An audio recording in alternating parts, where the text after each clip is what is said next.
Olá pessoal, tudo bem? Sejam bem-vindos ao nosso curso de Teoria de Controle Moderno, Servomecanismo. Na aula de hoje, nós vamos ver o projeto do controlador de avanço ou atraso, beleza?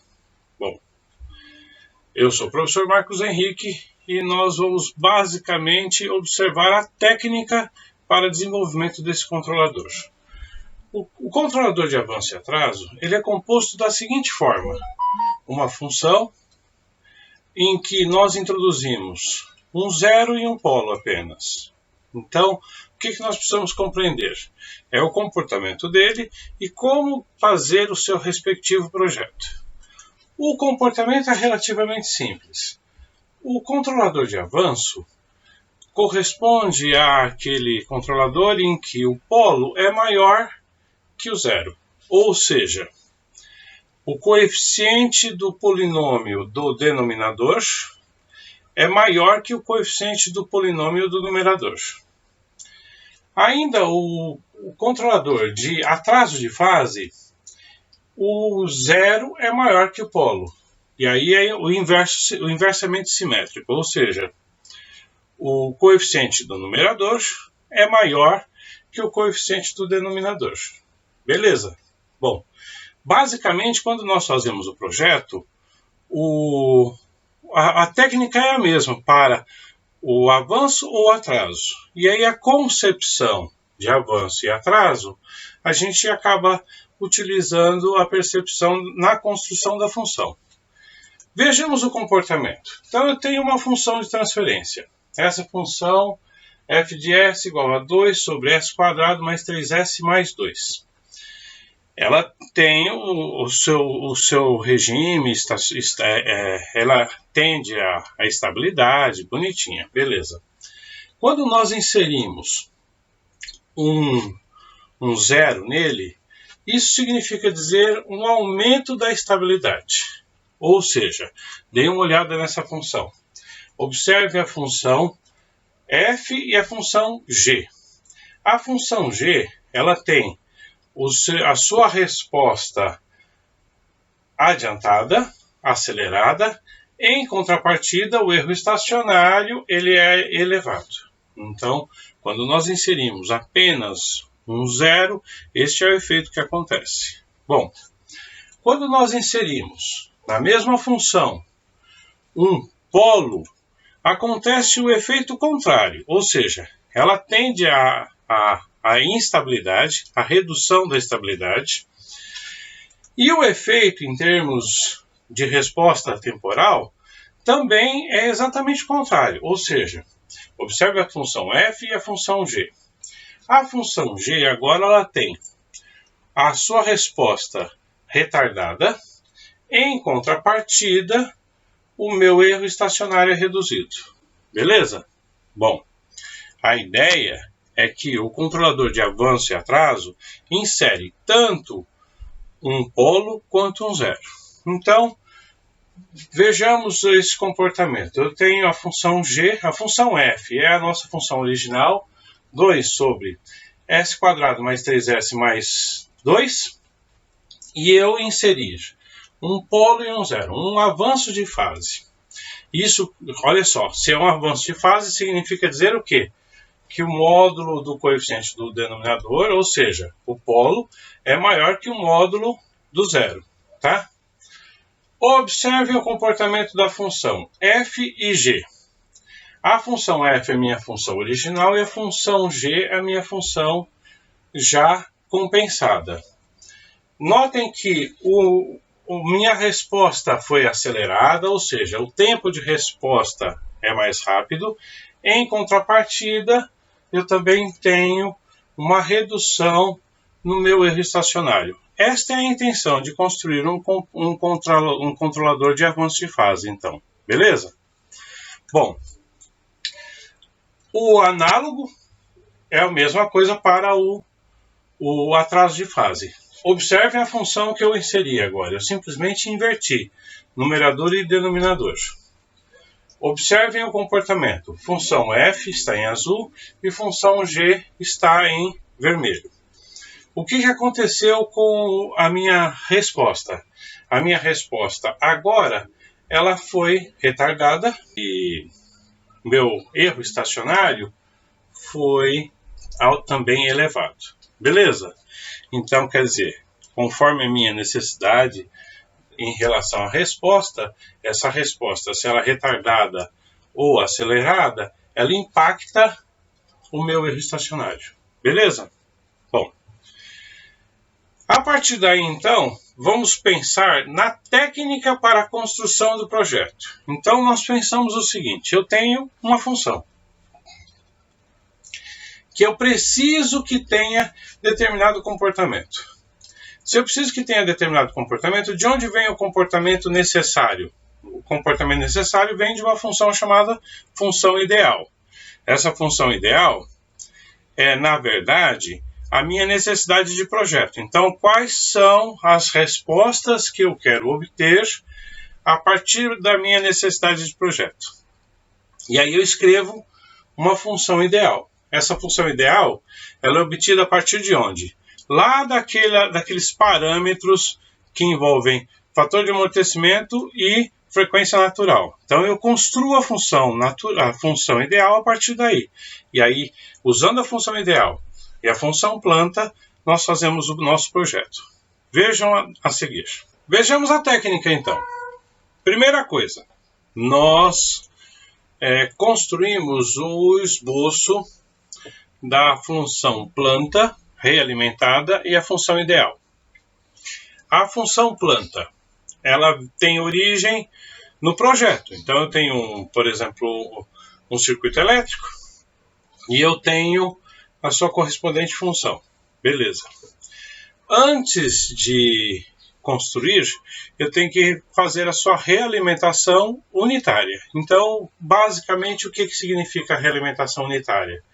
A soma para o denominador dos elementos do numerador e do denominador para os coeficientes. Então, quer dizer, basta eu somar 12S a 4S e 144 para 9. Beleza. O compensador de avanço e atraso, nós usamos o polinômio característico, ou seja, a nossa grande preocupação é o polinômio do denominador. Bom, faço o esboço desta função. Para fazer o esboço da função, o que tem que fazer? Eu tenho que fatorar esse polinômio. Então eu fatoro o polinômio e aí eu esboço ela no lugar geral das raízes. Então eu traço o plano complexo de Euler, identifiquei que os meus polos é menos 8 mais 9,434J e menos 8 menos 9,434J. Não se esqueçam que quando nós vamos fazer o esboço, é o elemento que zera o nosso polo. Então eu tenho que igualar a zero e aí eu inverto os sinais. Então eu identifico no meu plano esses pontos. Identificados esses pontos, eu traço o meu eixo para o número complexo de Euler que eu tenho aqui. Beleza. Então, esta aresta nós conhecemos por módulo. Uma vez traçado isso, o que nos interessa, primeira coisa, é obter o ângulo formado entre o módulo e o eixo cartesiano x. Então, eu faço isso, obtenho este ângulo. Beleza. Como é que eu obtenho o ângulo? Usando aquela formulinha do arco tangente. Então, quer dizer, não posso esquecer que todo número complexo ele é construído da seguinte forma. S igual A mais BJ, ou S igual a menos BJ. Tomamos apenas um quadrante porque o valor é o mesmo para ambos os casos. Então eu pego esse correspondente valor, substituo os coeficientes A e B na fórmula arco tangente de B sobre A.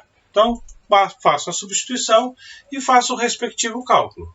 Portanto, o meu ângulo é igual a 49 graus. Beleza.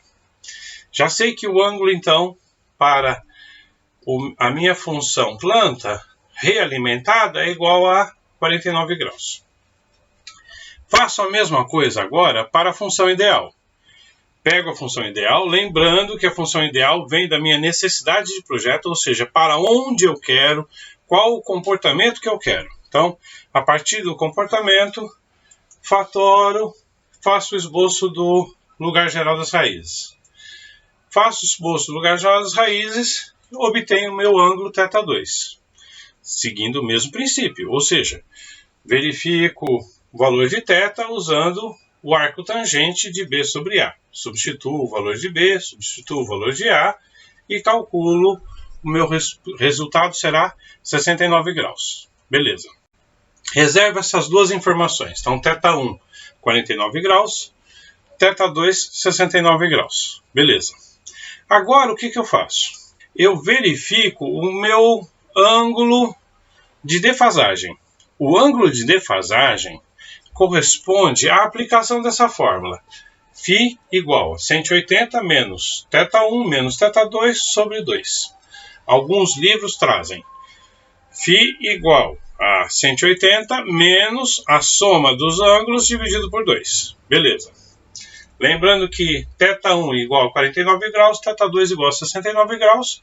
Basta substituir na fórmula e desenvolver o meu ângulo Φ igual a 31 graus. Beleza.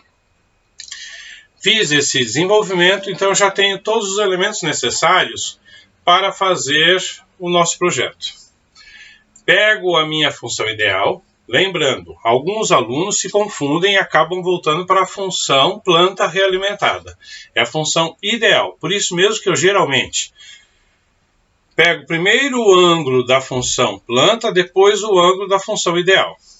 Pego a minha função ideal, a partir dela eu construo um triângulo isósceles. O que significa construir um triângulo isósceles? Significa representar o outro lado de um triângulo em que eu tenho dois lados iguais e um diferente.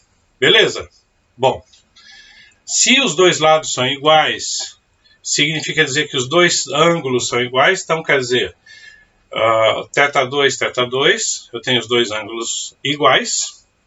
E a partir daí, eu traço retas passando pelo vértice imaginário, cruzando o eixo real. Então, eu traço duas retas que elas estão antes e depois deste segmento que eu tracei.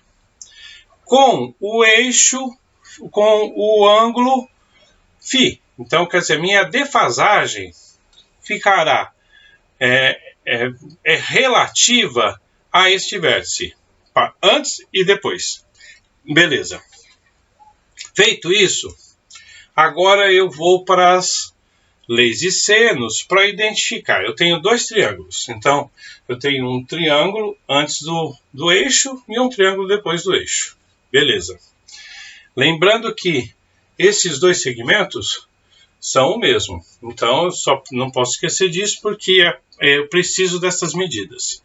E essa medida é a partir de onde? Ela é dada a partir do módulo. O módulo de uma função qualquer é a raiz quadrada da soma dos quadrados dos elementos. Eixo cartesiano, x e imaginário, j. Beleza? Então, eu tomo esses coeficientes e calculo o meu correspondente módulo. Então, substituo para A menos 1, para B 2,6458 e calculo. Então, calculo a raiz quadrada disso. Calculando a raiz quadrada disso, o nosso módulo será 2,8284. Beleza? Bom, já tenho essa medida para os dois triângulos. Agora eu vou completar os elementos que faltam para a aplicação da lei de senos. Então, o que eu faço? Não posso esquecer dos dois ângulos que eu tenho. Φ corresponde a 31 graus e θ corresponde a 69. Beleza. Já coloco eles nas suas correspondentes representações. E a partir disso, então, identifico os ângulos que eu tenho nos triângulos. Então, o ângulo complementar é 111 graus, do primeiro triângulo. O ângulo, usando a soma dos ângulos internos no segundo triângulo, corresponde a 80 graus. Lembrando, a soma dos ângulos internos é igual a 180. Então, o que eu faço? 180 menos 69 menos 31. Beleza? Faço a mesma coisa para o primeiro triângulo. Identifiquei todos os ângulos que eu tenho. Identificado todos os ângulos que eu tenho e a única medida que nós temos até agora, eu lembro que a lei de sênus me permite obter as outras medidas. Então, o que eu preciso são dessas medidas. Chamei de x a medida relativa ao primeiro triângulo, da esquerda para a direita, e de y a medida relativa ao segundo triângulo. Beleza. Aplico a lei de sênus, veja a lei de sênus aqui em cima. Lembrando, qual é a lei de sênus? A lei de sênus trata para quando eu tenho um lado e ângulos, ou ângulos e um ângulo e os lados, eu consigo obter os elementos que faltam no meu sistema. Então, aplico a lei de sênus. Como é que nós interpretamos? Lado sobre o ângulo oposto a esse lado, igual lado sobre o ângulo oposto a esse lado, e assim sucessivamente. Então, faço essa aplicação. Primeiro para o primeiro triângulo, certo? Então, quer dizer, x será x sobre seno de 31 igual a 2,8284 sobre seno de 38 graus. Beleza. Agora eu desenvolvo isso. Então, quer dizer, o meu x será igual a 2,3661. Beleza. Agora, faço a mesma coisa para y. Então, olha só. Y está para seno de 31 graus. Igual a 2,8284 está para seno de 80. Desenvolvo, certo? Então, meu y será igual a 1,4792. Beleza. Calculei, então, esses dois segmentos. Calculados os dois segmentos, eu volto no meu problema. Lá, então, quer dizer, o valor de x, o valor de y, já calculados. Esses são deslocamentos para os polos e zeros, tá? Então, agora o que eu penso? Eu falo assim, bom, eu quero projetar o quê? Eu quero projetar um avanço. Então, o que significa um avanço? Significa dizer que o meu polo está à esquerda e o meu zero está à direita. Em outras palavras, o meu polo ele é maior em módulo do que o meu zero. Beleza? Desenvolvo então. Lembrando que isso são deslocamentos. Então, quer dizer, notem que o vértice que nós traçamos, o primeiro vértice que nós traçamos, ele passa em 2, certo? Lembrando que um triângulo isósceles, são na verdade dois triângulos retângulos conectados. Beleza. Então, simplesmente, eu faço o cálculo para isso, tá? Então, se eu quero calcular um avanço, o meu polo estará na extremidade do primeiro triângulo e o meu zero estará na outra extremidade do segundo triângulo. Beleza? A partir daí, qual o raciocínio? Olha só.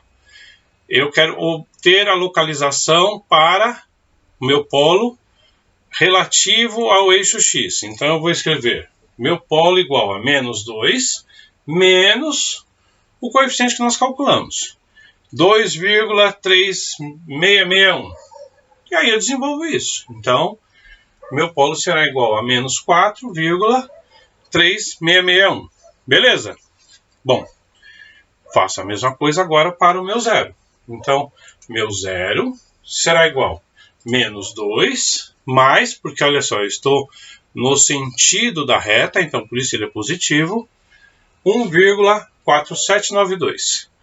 Portanto, meu zero será igual a menos 0,5208. Ok? Bom, já sei meu polo, meu zero. Sabendo meu polo, meu zero, basta agora escrever a nossa função. Portanto, nossa função será g de s, que é a função do compensador, igual s mais 0,5208 sobre s mais 4,3661. 3,661. Beleza? Joia. Construímos nosso compensador de avanço de fase. Agora notem o seguinte. A técnica para obter os polos e zeros, seja por avanço e atraso, é a mesma. Então, quer dizer, se isso é fato, até o momento anterior, nós calculamos o quê? Os valores de x e de y. Se caso eu quisesse construir um atraso de fase, os valores de x e y continuam os mesmos. É o comportamento, ou seja, o meu zero agora, que é em termos de módulo maior que o meu polo. Então, o meu zero será alocado no extremo esquerdo do meu primeiro triângulo e o meu polo no extremo direito do segundo triângulo. Beleza? Aí é só a alocação, ou seja, é só a inversão. O que era numerador torna-se denominador, o que é denominador torna-se numerador. Só isso. E aí eu sigo com o mesmo procedimento. Eu calculo o correspondente polo, calculo o correspondente zero. Notem que os valores são os mesmos, só alternando. O que era polo, agora está com o valor o mesmo correspondente ao zero e o zero com o valor correspondente ao polo. Beleza?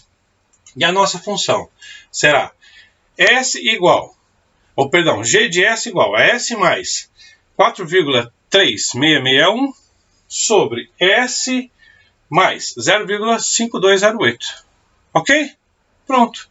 Então, projetamos o compensador de avanço e o compensador de atraso. A técnica é simples, basta a gente prestar atenção no passo a passo. Ok? Bom, agora para vocês um exercício. Eu gostaria que vocês tentassem construir um compensador.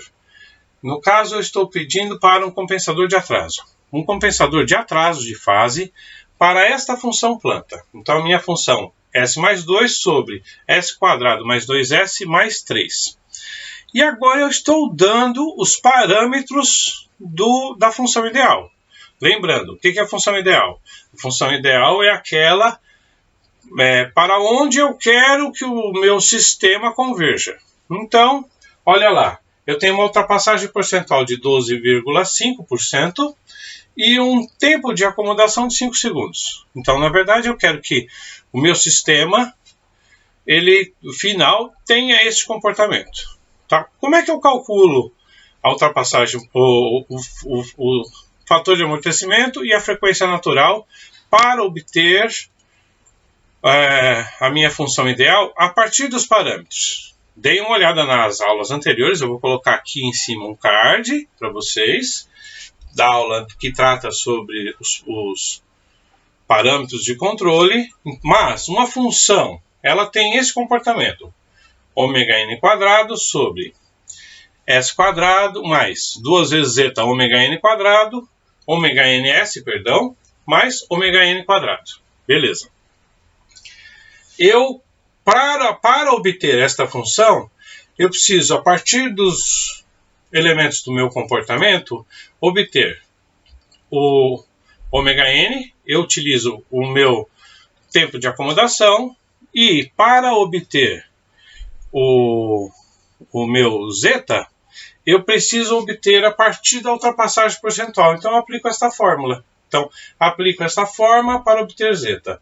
Obtido zeta, eu substituo na segunda fórmula, obtenho ômega_n.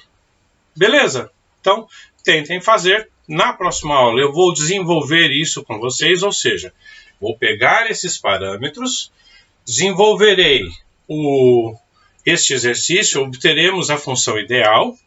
Obtida a função ideal, vamos fazer o projeto do nosso compensador de atraso de fase. Joia? Bom, bons estudos para vocês.